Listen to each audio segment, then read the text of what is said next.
సర్లే కానీ exam prepare అయ్యావా? లేదురా, అదేంటి? నాకు ఎగ్జామ్ అంటే భయం లేదు, జస్ట్ పాస్ అయితే చాలు. అదేంటి అలా మాట్లాడుతున్నావు?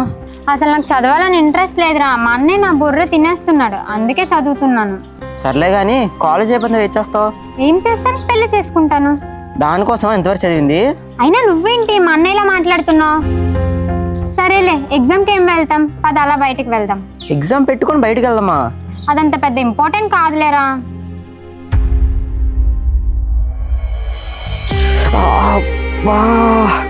అన్నయ్య ఏంటి ఇక్కడున్నాడు? చేతికి దెబ్బ తగలట్టుంది, ఇంటికి వెళ్ళిపోవచ్చు కదా. ఇంటికి వెళ్ళిపోతే డబ్బులు ఇవ్వరు కదన్నా. ఇవ్వకపోతే ఎవరు? నీ ఆరోగ్యంగా టిక్వేటి.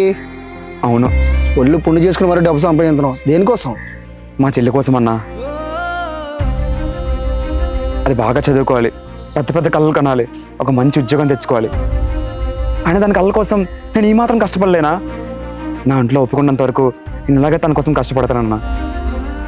అయినా అది ఎవరి మీద ఆధారపడకుండా దాని కాళ్ళ మీద నిలబడితే అదే చాలన్నా. ఇన్నాళ్ళు నిన్ను చూసి డబ్బు పిచ్చడం అనుకున్నాను, ఇప్పుడే తెలిసింది చెల్లి బావకూరి పిచ్చడం అని. సరే చేసుకో పని. ఏమైంది, ఎందుకు ఏడుస్తున్నావు? ఏం లేదు, పద కాలేజ్కి వెళ్దాం. సరే పద.